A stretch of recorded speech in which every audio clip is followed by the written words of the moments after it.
Welcome back to Manly Lifestyles, gentlemen. I, again, am your host, Kevin Manley. Excited again to have you back for this second installment of the Wisdom series. Very excited to go through this material here. I think you're going to get something out of it here.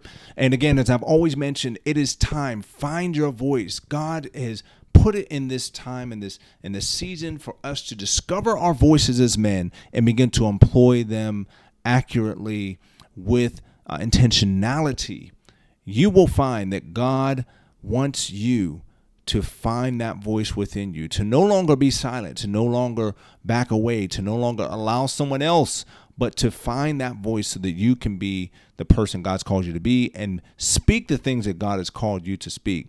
So very excited for this. We're going to jump into this here. Second installment of the Wisdom series. This is going to talk about where wisdom comes from. We first defined it. Now we're saying, where does this come from? How can I get wisdom into my life so that it can impact me and I can actually begin to employ this in all of the situations I encounter? And so when we look at that, we realize that wisdom comes from God, the God of the Bible. It comes from God.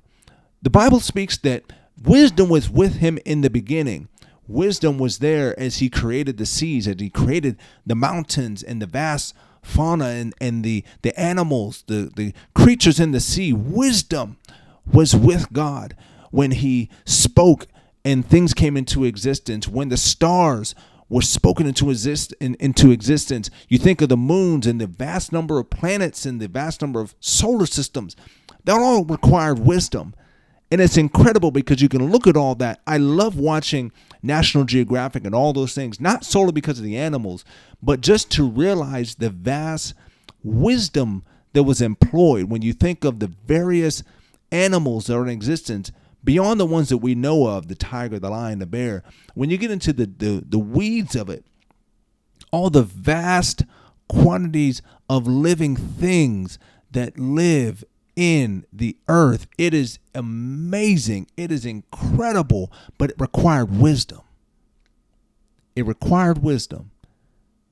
And when we understand that, wisdom begins to expand on the inside of us because we understand the vastness when it comes to wisdom and where we can apply this wisdom. So, that being said, one of the primary channels that God uses to dispense wisdom is through older men. It is through older men. Now, when I say that, the importance, I want to break this down very quickly. The importance is that older men have to first understand the wisdom that they possess.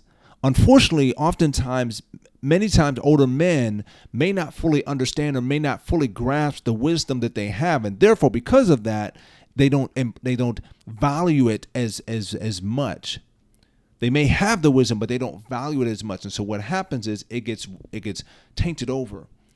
Or better said, it gets covered over. It's no longer used because the thought is, well, I'm this, I'm not, my failures, my mistakes, and all the things that I've messed up on, who am I to speak to someone else? And I think that's where a lot of men find themselves. But the importance is that you as an older man possess wisdom. You possess life experience. Just life experience alone is valuable. It is so valuable to young men. There's so many young men who are void of the understanding of just life experience. And because they don't have it, they run into the same situations and they're knocking their head off the wall every other second because they messed up with this. Men need life experience. Just the practical life experience can be so beneficial to younger men. So it is important for older men to realize what you possess. You possess the life experience. You may not be the wisest person in the room, but you possess life experience. Now, you may possess the wisdom, but the importance is that it cannot just stay with you.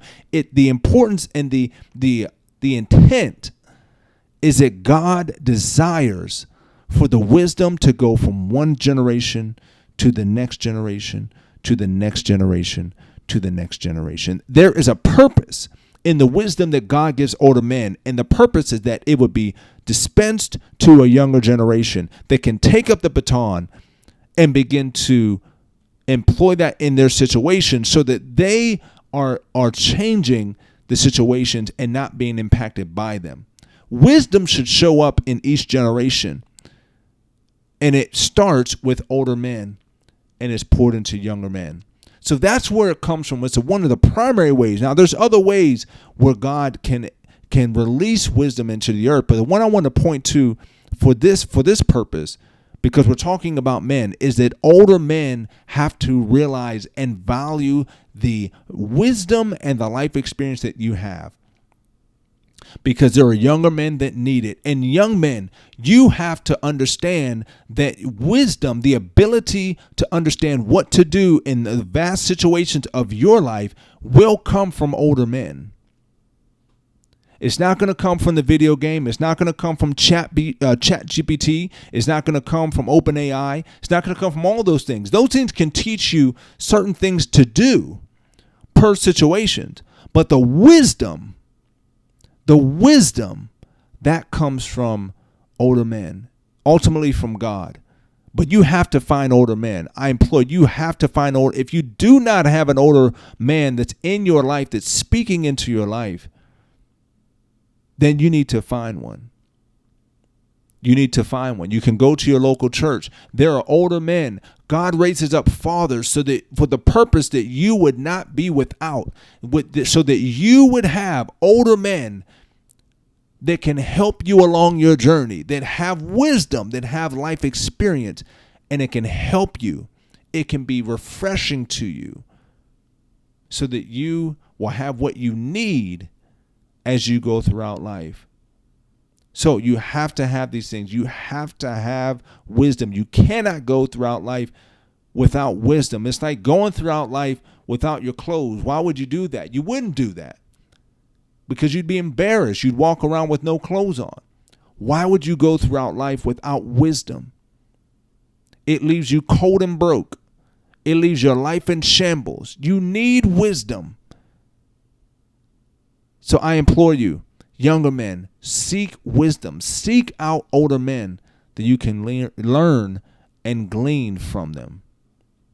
So God, I'm going to leave you with this. We'll talk next week about the next piece of this journey regarding wisdom, but let this piece sink in, because I don't want this to be information. If it's information that does not impact you, but if it's something that you take and say, I'm going to this week identify an older man that I can begin to learn from and glean from, then it will become health to you and life to you.